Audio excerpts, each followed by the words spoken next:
New Zealand की एक अदालत ने एक भारतीय निजात शख्स को एक ऐसे जुर्म में सजा सुनाई जो सुनकर ही रोंगटे खड़े हो जाते हैं। उसे 7 साल और 2 माह कैद की सजा मिली है। तो चलिए देखते हैं कि आखिर ये पूरा मामला था क्या। ये एक ऐसा सवाल है जो शायद हम सब कभी ना कभी सोचते हैं, लेकिन ये कहानी बताती है कि कैसे एक बिल्कुल आम सी लगने वाली सवारी एक खौफनाक ख्वाब में बदल सकती है। तो बात शुरू होती है सतुंदर सिंह से। ये एक भारतीय तारे के वतन था जो तकरीबन 10 साल से न्यूजीलैंड में रह रहा था। क्या पेश आया फरवरी 2023 में न्यूजीलैंड के शहर हैमिल्टन में। शुरू में तो सब कुछ बिल्कुल नॉर्मल था। सतेंद्र सिंह ऊबर ड्राइवर के तौर पर काम करता था। उसे ऐप पर एक राइड की दरख्वास्त मिली। एक नौजवान खातून को अपने दोस्त के घर जाना था। सतेंद्र ने राइड कबूल की और उसे पिक करने चला गया। लेकिन यह सफर अपनी मंजिल पर पहुंचने से पहले ही एक बहुत ही खौफनाक मोड़ लेने वाला था। जो बज़ाहिर एक आम सी ऊबर राइड लग रही थी, वो कुछ ही देर में एक संगीन जुर्म का मंजर बनने वाली थी। और यहाँ सबसे ज्यादा परेशान करने वाली बात यह है कि सतेंद्र ने यह सब कितने सोचे समझे तरीके से किया। पहले उसने नेविगेशन सिस्टम यानी सैट नैव बंद किया ताकि उसे ट्रैक ना किया जा सके।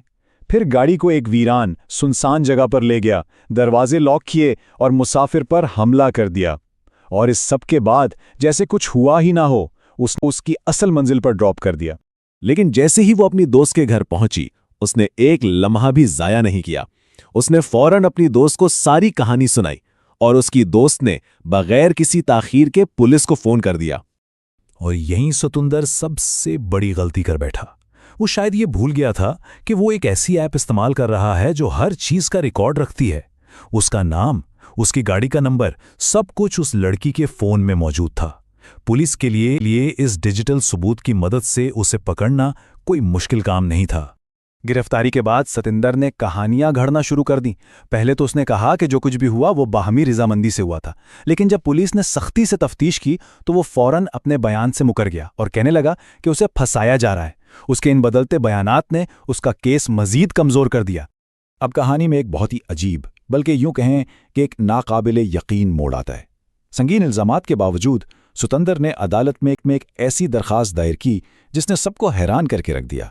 उसने अदालत से दरखास्त की कि उसकी शिनाख्त को खुफिया रखा जाए और मीडिया को उसकी तस्वीर छापने से रोका जाए। और इसने वजह क्या बताई? उसने कहा कि उसके खानदान वाले जहनी तौर पर कमज़ोर हैं और अगर उन्होंने खबरों में उसकी तस्वीर देखी तो उनकी सेहत खराब हो जाएगी। मतलब एक तरफ इतना संगीन जुर्म और दूसरी तरफ ये बहाना। जाहिर है जज ने उसको इस मज़ाक़ा खेज़ दरखास्त को फौरन ही मुस्तरद कर दिया। जज ने बिल्कुल साफ अल्फाज में कहा कि जिस संगीन जुर्म का उस पर इल्जाम है, उसके सामने उसकी ये ज़ाती परेशानी कोई मायने नहीं रखती। अदालत का फोकस जुर्म की संगीनी पर था, मुजरिम की ख्वाहिशात पर नहीं। आखिरकार लंबी कानूनी कार्रवाई के बाद ये केस अपने अंजाम तक पहुंचा। तो चलिए देखते हैं कि इंसाफ के कटहरे में क्या फैसला हुआ।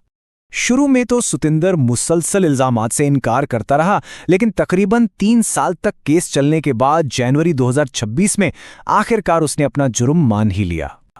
और जुर्म कबूल करने के बाद अदालत ने सतुवंत सिंह को 7 साल और 2 महीने कैद की सजा सुनाई। सतेंद्र के वकील ने सजा कम करवाने की काफी कोशिश की। दलील ये दी कि उसका माजी बिल्कुल साफ है, 10 साल से न्यूजीलैंड में कोई कानून नहीं तोड़ा। लेकिन जज ने इस दलील को जुर्म की संगीनी के सामने कोई अहमियत नहीं दी और सजा बरकरार रखी। ये केस सिर्फ एक शख्स के जुर्म और उसकी सजा पर खत्म नहीं होता। इसके असरात बहुत गहरे और बहुत वसी हैं, खास तौर पर उस कम्युनिटी के लिए जिससे सतेंद्र का ताल्लुक था। देखिए, जब कोई तारे के वतन बाहर के मुल्क में ऐसा कोई घिनौना जुर्म करता है तो उसका असर सिर्फ उस तक महदूद नहीं रहता। उसकी वजह से उसकी पूरी कम्युनिटी का नाम खराब होता है। इस एक शख्स की वजह से हजारों दूसरे ईमानदार ड्राइवरों पर भी शक किया जाने लगता है। ये एक तल हकीकत है कि बैरूने मुल्क लोग आपको सिर्फ एक फर्द नहीं बल्कि अपने मुल्क का नुमाइंदा समझते हैं, और फिर ऐसे ही वाकयात की वजह से इमिग्रेशन कानून सख्त कर दिए जाते हैं, जिसका नुकसान सबको उठाना पड़ता है। तो आखिर में ये सवाल जहन में आता है कि जुर्म की नौइयत को देखते हुए क्या 7 साल और 2 महीने की सज़ा काफ़ी थी? ये एक ऐसा सवाल है जिस पर सोचना बहुत ज़रूरी है।